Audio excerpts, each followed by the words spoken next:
Hai teman-teman yang berbahagia, berjumpa kembali dengan saya Dr. Andri, spesialis kedokteran jiwa dari Rumah Sakit Omni Alam Sutera Tangerang. Pada kesempatan kali ini saya ingin membahas sedikit hal yang berkaitan dengan perubahan perilaku dan perubahan kepribadian dalam tanda kutip yang sering dialami oleh pasien-pasien yang sudah mengalami gangguan kecemasan panik.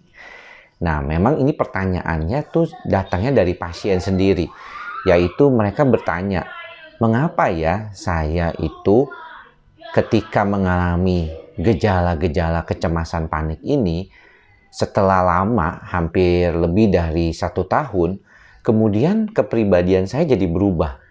Saya jadi takut, saya jadi seperti kayak kekhawatiran yang gak jelas. Padahal dulu saya orang yang luar biasa berani. Saya bukan orang yang takut ngebut di jalan tol.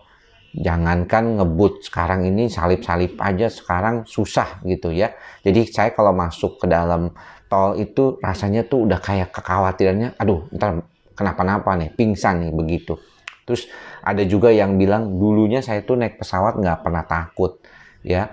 Tapi sekarang saya naik pesawat itu ada pasang ting gitu ya, kayak untuk sabuk pengaman langsung gemeter gitu, ketakutannya luar biasa. Bahkan sebelum take off pun sudah takutnya kayak apa gitu. Nah, saya sudah pernah bilang sebenarnya berkaitan dengan hal ini, problemnya itu adalah di amigdala itu ya. Jadi amigdala ini memang pusat memori, pusat rasa takut, pusat rasa cemas, di mana orang-orang yang mengalami gangguan cemas itu amigdalanya itu berlebihan ya, berlebihan dia punya kerjanya. Jadi inilah mengapa saya suka bilang kepada teman-teman untuk benar-benar menjaga pikiran dan perasaannya, mencegah diri kita jangan sampai kena serangan panik. Iya, memang serangan panik dikaitkan dengan adanya faktor genetik ya, yang artinya kita tuh nggak tahu hal-hal kecil sedikit aja itu bisa bikin kita jadi cemas. Tetapi ada beberapa orang yang memang kondisinya itu bisa dicegah, yaitu dengan mengenali diri sendiri dulu. Bagaimana supaya jangan jadi berubah kepribadiannya nanti setelah kondisi kecemasannya terjadi. Nah, jadi kalau ditanya bagaimana yang ngebalikinnya lagi dok, supaya saya bisa seperti dulu lagi gitu ya. Seringkali kan kalau diobati itu fokus pengobatannya lebih kepada ngobatin gejalanya. Jadi kalau kita ditanya sama pasien ya, atau saya ditanya sama sejawat dokter, dok disebut sembuh dari panik itu kayak apa dok? Oh begini, kalau disebut sembuh dari gangguan serangan panik itu, cemas itu biasanya 3 bulan tanpa gejala. Jadi pasien itu dikasih obat, sudah diterapi dengan pengobatan, ada relaksasi tambahan, olahraga, belajar untuk berpikir positif dan tenang, 3 bulan tanpa gejala. Baru kemudian diturunkan dosis obatnya. Dilihat kalau diturunin bagaimana. Setelah diturunin, kemudian dilepas. Ya, coba lihat dalam 2 minggu sejak lepas obat, nggak kambuh, bagus. Lihat setelah 3 bulan nggak kambuh, berarti sudah sembuh atau recovery. Nah, tapi bisa nggak dok berulang lagi? Bisa.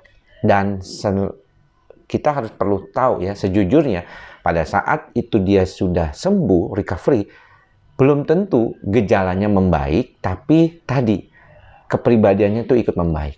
Belum tentu dia bisa naik mobil lagi. Belum tentu dia bisa naik mobil di tol, dia naik pesawat terbang. Ada beberapa orang yang akhirnya tuh tidak mau dan memutuskan, sudahlah, saya nggak mau sampai berulang lagi gejalanya, saya tidak mau memicunya. Ya, saya sudah bisa keluar rumah, sudah bagus, saya masih bisa ke mall, nggak merasa pusing, saya udah oke. Tapi kalau untuk memicu dengan hal-hal yang naik di tol sendirian, nggak deh. Ya udah, saya ajak temen, ajak supir, ajak istri atau anak kalau saya mau masuk tol misalnya. Atau naik pesawat, nggak deh, kalau selama masih bisa nggak naik pesawat, nggak juga.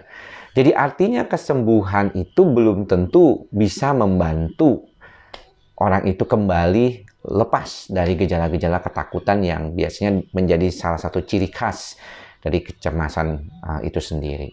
Nah, lalu bagaimana dong dok kalau demikian? Ya, apa yang mesti bisa dilakukan buat kedepannya? Memang seperti kayak kita tuh harus mulai mengulang kembali gitu ya. Cara-cara untuk membantu diri kita sendiri, yaitu dengan desensitisasi tadi. Jadi melakukan sebenarnya hal-hal yang dikhawatirkan atau yang ditakutkan itu. Nah, kepribadian sebenarnya bukan berubah namanya, tapi jadi ada peristiwa traumatik yang selalu diingat. Dan tentunya peristiwa traumatik itu mudah-mudahan dia bisa di-switch ke peristiwa yang positif dengan membantu diri kita, membantu untuk memperbanyak masalah-masalah yang berkaitan dengan itu tuh dikurangi gitu, bisa ditangani gitu. Jadi kalau kita bisa naik tol, kita naik pesawat terbang berhasil, itu berarti kan masalahnya sudah berkurang kan sedikit. Jadi memperbanyak kemampuan kita untuk mengatasi masalah-masalah tersebut gitu. Jadi bagaimana cara kita untuk memperbaiki diri kita? Seringkali kita tahu sendiri sih, memang nggak gampang ya. Masalah yang berkaitan dengan kecemasan ini sesuatu yang luar biasa. Dampaknya seringkali buat kita, dan itu membuat kita jadinya seolah-olah kok begini ya, bisa ya, saya kok nggak bisa seperti dulu lagi. Apa nih yang bisa saya lakukan kalau demikian, dok? Ya, memang itulah suatu proses. Makanya saya selalu bilang, mudah-mudahan kita bisa menjaga diri kita dengan baik agar kita nggak jadi cemas. Karena kalau jadi cemas, kepribadian memang bisa jadi berubah. Kekhawatirannya itu kok kayaknya terus berbayang. Ya, teman-teman ya, mudah-mudahan apa yang bisa saya sampaikan ini bermanfaat ya buat teman-teman semua.